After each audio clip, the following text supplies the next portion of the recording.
Hello friends. आज हम आपसे कुछ अमानवीय बातों पे जो इंसिडेंट्स हो रहे हैं उस पे बात करेंगे। ये है रिलीजन। रिलीजन क्या होता है? सबसे पहले तो हमें ये समझना चाहिए कि रिलीजन क्या होता है। रिलीजन एक पद्धति होती है जिसमें आपकी आस्था होती है, आप उससे पाना चाहते हैं। अब पाना क्यों चाहते हैं? बेसिकली आप देखेंगे आदिकाल से यदि देखा जाए तो मानव जंगल में रहता आया है, अनसेफ था। नदी, पानी, बाढ़, भूकंप, तरह तरह की चीज़ें होती थी और वो अनसेफ रहता था। भगवान के नाम पे कहो या जिस भी नाम से, धीरे धीरे उसके मन में आया कि कोई तो अदृश्य चीज़ है जो इसको कंट्रोल करती है।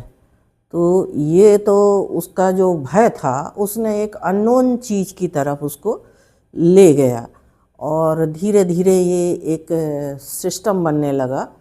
और जैसा कि आदिकाल से मानव को देखा गया है कि हम हिंदू माइथोलॉजी ये कहती है कि हम जैसे 5 तत्वों से बन के आए हैं वैसे 5 तत्वों में विलीन हो जाते हैं और चले जाते हैं। लेकिन आगे चल के धीरे धीरे इस रिलीजन डेवलप होने लगा धीरे धीरे, क्योंकि सबके अपने अपने स्वार्थ होते हैं। धीरे धीरे मनुष्य इवॉल्व होता गया, उसने एक अलग अलग रंग देना शुरू किया जो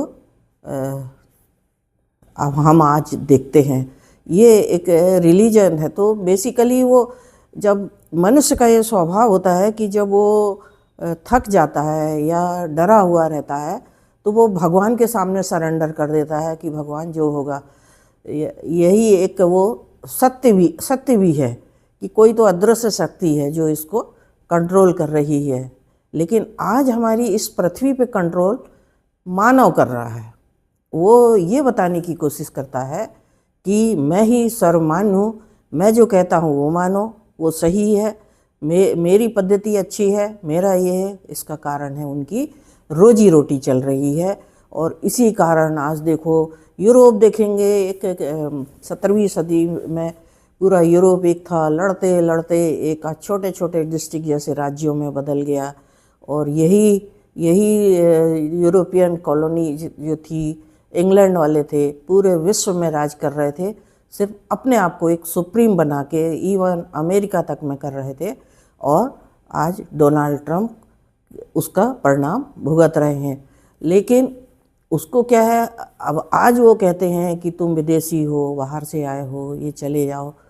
तो शायद वो भी विदेशी हैं, उनके जेडी वेंस हैं वो भी विदेशी हैं, मस्क भी विदेशी हैं, और सारे जो हैं बड़े बड़े लोग हैं विदेशी हैं। माइग्रेशन तो होता है, ह्यूमन का होता है। अच्छी लाइफ चाहता है तो वो माइग्रेट हो जाता है, जहाँ जहाँ उसको अच्छा लगता है वो चला जाता है। लेकिन आज जो एक अव्यवस्था बनी है समाज में, ये बड़ी दुखदाई हो गई है।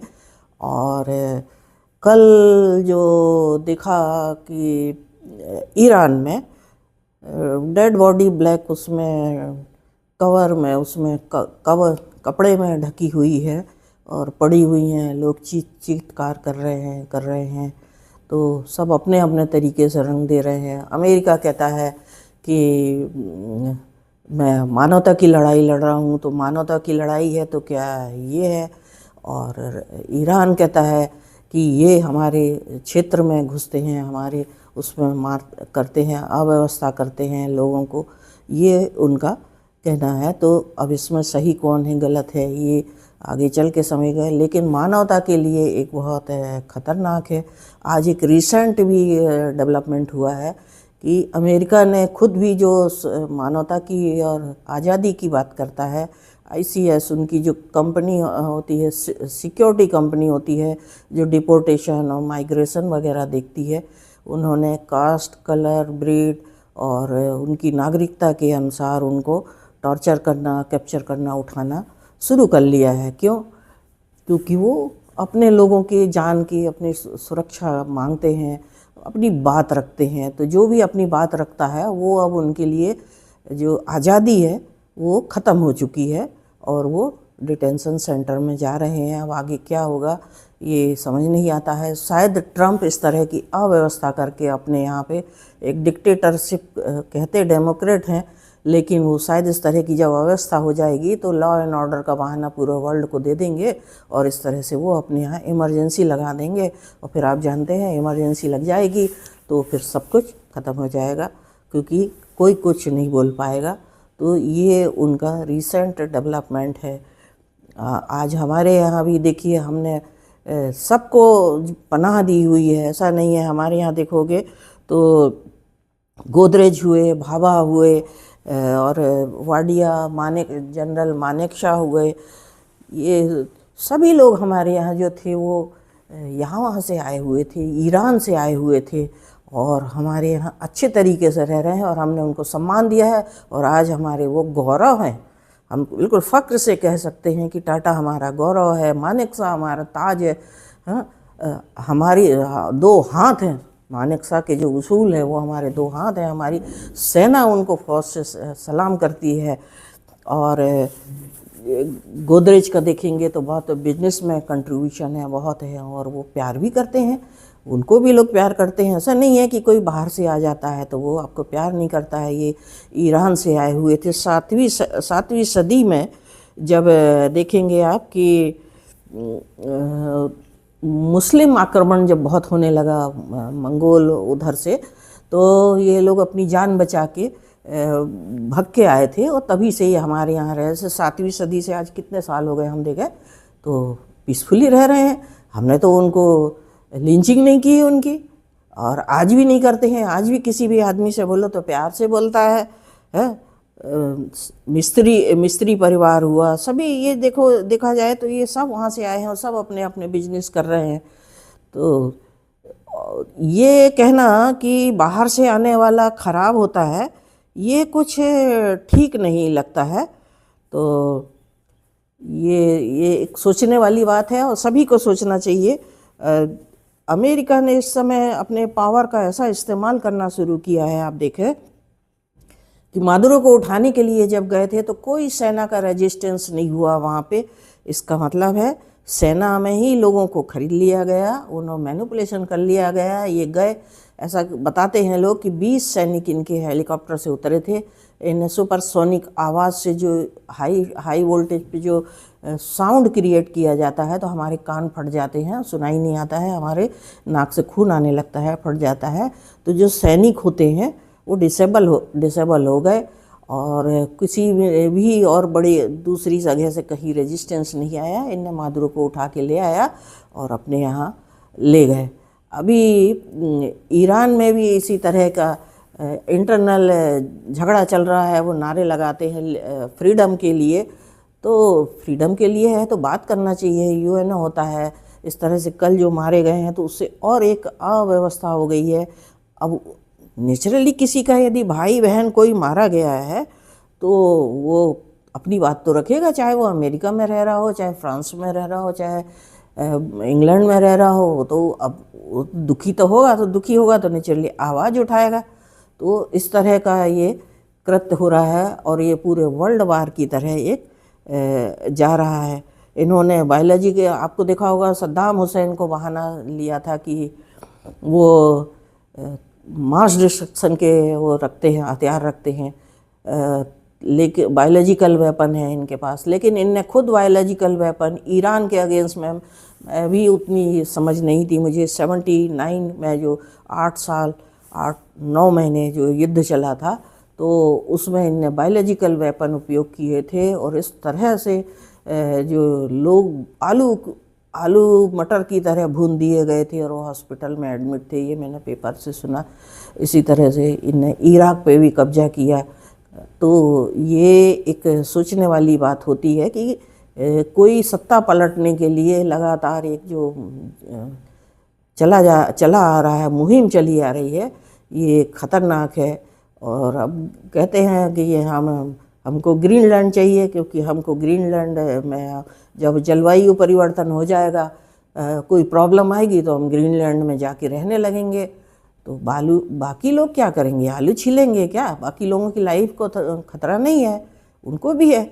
इस तरह से इनका ये एक औपनिवेशिक व्यवस्था कह सकते हैं जिसको, वो ये चला रहे हैं कि वो एक अमेरिका से ऊपर से लेके पूरा एक उपनिवेश तैयार हो जाए, और इनके जो 750 के करीब बेस बने हुए हैं, अलग अलग द्वीप में मिलिट्री बेस बने हैं, जब ज़रूरत होती है कहीं भी वो लाके उसके पास में और छोड़ देते हैं। तो चूँकि आपके पास मिलिट्री पावर है, आपके पास एयर पावर है, इसीलिए आप इस तरह की हरकत करते हैं। और इसमें दूसरा एक और पक्ष होता है, जब डाउन में लड़ाई लड़नी होती है फील्ड की, तो ये दूसरी सेना को बोलते हैं, जो जिसके नाम पे ये अलग अलग अलायंस बनाए रहते हैं, उपनिवेश बनाए रहते हैं। यूरोपियन कंट्रीज़ को देखो तो लड़ने के लिए शांति सेना का नाम देते हैं कि शांति सेना जाएगी, क्योंकि हम फील्ड की लड़ाई तो ये लड़ नहीं पाते हैं। अफ़गानिस्तान में हमने देखा ये हाल हुआ, अभी बांग्लादेश में भी ये कर रहे हैं, अगल बगल सब जगह ये लगे हुए हैं। तो ये एक सोचनीय बात है। इस तरह से इनका राजशाही का जो इनको आदत लग चुकी है, बेसिकली मैंने पहले भी बताया था कि ये जो चर्च होता है, जो इनका रोमन चर्च होता है, जो चर्च से जो होते हैं गवर्न होते हैं, वो अपने सामने किसी को नहीं करते हैं। अभी आप मीडिया में देखेंगे तो आपको किसी को स्कूल से आती हुई लेडी को पीछे हाथ बंद कर पकड़ के उठा रहे हैं, किसी को ऑफिस जाते में साइकिल में एक गिग वर्कर है जो सप्लाई दे के कहीं आ रहा है, उसको पकड़ रहे हैं। तो इनके पास बहुत सारे मीडिया हो गए हैं और उससे ये लोग अपने तरह से क्रैक डाउन कर रहे हैं। तो ये एक अंदरूनी अव्यवस्था को भी जन्म दे रहे हैं। ये बात शायद ट्रम्प को समझ नहीं आ रही है, और किस तरह का देश बनाएंगे चलाएंगे, ये एक सोचनी ही बात है। ये मेरा आज कहने का मतलब है, क्योंकि जैसा मैंने बताया कि लोग, आदमी बुरा नहीं होता, उसकी कुछ लोग बुरे हो सकते हैं। जैसा मैंने बताया कि 79 में जो ईरान का एक ध्वज था उसमें लॉयन बना होता था और एक शेर बना रहता था, लाल कपड़े पे वो लाल और हरी 2 पट्टियाँ होती थी। तो ये जोरस्थियन उनका जो धर्म होता था उसका सिंबल था ये। और ये आज वो अपना फ्लैग चेंज कर रहे हैं, वो भी वहाँ पे भी जो विरोध हो रहा है वो अपनी अंदरूनी व्यवस्था चेंज करना चाहते हैं ताकि उन्हें लिबर्टी मिले और पीसफुली रहे। क्योंकि जोरस्थियन के लोगों का मैंने देखा बहुत अच्छे होते हैं, वर्कहोलिक होते हैं। और जैसा मैंने अभी बताया था कि हमारे यहाँ जितने भी लोग जो पारसी जिनको हम बोलते हैं, ये बहुत अच्छी कम्युनिटी है, बिजनेस करती है, अच्छे रहते हैं। तो वो आज इसका फ्लैग अपना बदल के लगा रहे हैं कि हमें अब लिबर्टी चाहिए, हम ये इस तरह की व्यवस्था में हम लंबे समय तक नहीं रहते। उसका कारण है ईरान में उनकी करेंसी 0 हो गई है, वो अपना खा नहीं पा रहे हैं, वो बैन लगाने के कारण। तो उनकी जीविका की एक समस्या आ गई है, तो वो तेल नहीं बेच पा रहे हैं और कोई कुछ कर नहीं पा रहे हैं। बाहर जाते हैं तो बाहर भी मार पड़ती है, अंदर है तो अंदर भूखे हैं, परिवार कैसे पालें, ये एक सवाल है। इसका समाधान एक ही है कि मैंने जो बताया कि मुझे धर्म का कोई उसूल समझ में नहीं आता, कि धर्म एक प्राइवेट पद्धति होती है जो आप अपने घर तक सीमित रखें। आपको दिल से अच्छा लगता है ये बोलना, ऐसे फॉलो करना, आप अपने घर में रखें। इसके लिए आप राजनीति करेंगे या बाहर जाएंगे, वो नहीं हो सकता है। आज इस्लाम वालों का भी यही है कि थोड़ी गलती यहाँ ईरान की भी है कि बुर्का पहना था, थोड़ा सा खुला था तो लेडी को उठाया, गोली मार दिया, इस्लाम फॉलो करो, हमारा ये कल्चर है। ये कौन होते हैं आप बताने वाले इस तरह से कि उसको बाध्य करें, जॉब नहीं करेंगी, गाड़ी नहीं चलाएंगी, बाहर नहीं जाएंगी। ये तो इनह्यूमन वर्क होता है ना। एक ह्यूमन है, अपनी रोजी रोटी के लिए सब कुछ करेगा, अच्छा रहना भी चाहता है, घूमना भी चाहता है, अच्छा पहनना भी चाहता है। तो आप सड़क पर बैठ के आप नमाज पढ़ेंगे, पूजा करेंगे, कहीं भी कुछ भी बनाएंगे, तो ये नहीं होता है। पूजा करना है, आपको नमाज पढ़ना है, आप अपने घर में कर लीजिए, कोई उसमें बुराई नहीं होती है। लेकिन इस छोटी सी बात को स्प्रेड करके और कुछ मुल्ला मौलवी और जो धर्म के ठेकेदार हैं वो यदि आपको बरगलाते हैं तो आपको सावधान होना चाहिए। आप अस्तित्व की लड़ाई लड़ रहे हैं इस समय, मेरा ये कहने का मतलब है। इनकी बातों में बिल्कुल ना है, क्योंकि इन्होंने हजारों सालों से अपना जो पेट भरने के लिए, अपना राज करने के लिए जो किया है वही चूर्ण वो आपको बेच रहे हैं। और आप संभल जाएं, क्योंकि देश पहला होता है, धर्म उसके बाद आता है। धर्म पर्सनल है और टेरिटोरियल होता है। आप एक टेरिटरी में रहते हैं, जिस तरह की चीज़ें पसंद करते हैं वैसा रहन सहन खान पान होती है। दूसरी जगह में जाते हैं वही दूसरे तरह का हो जाता है, भाषा भी दूसरी हो जाती है, पहनावा भी दूसरे हो जाता है। तो इस बात को हमको एक्सेप्ट कर लेना चाहिए। और मैं आप सबको बात करती हूँ कि एक पीस का रास्ता अपना है, शांति से, और अपने लोगों को अपने किसी तरह से व्हाट्सएप मीडिया किसी तरह से कहकर उनको भड़काएं ना, बोले ना, क्योंकि बोलना भी सबसे ज़्यादा एक खतरनाक होता है। यही मैं कहना चाहूँगी कि मीडिया जो आया है जब से, वेस्टर्न मीडिया, उसने लोगों के जीवन को जितना अच्छा बनाया है उससे ज़्यादा उसने मौत की तरफ भी ढकेलना शुरू कर दिया है। तो इससे सावधान रहें। जय हिंद।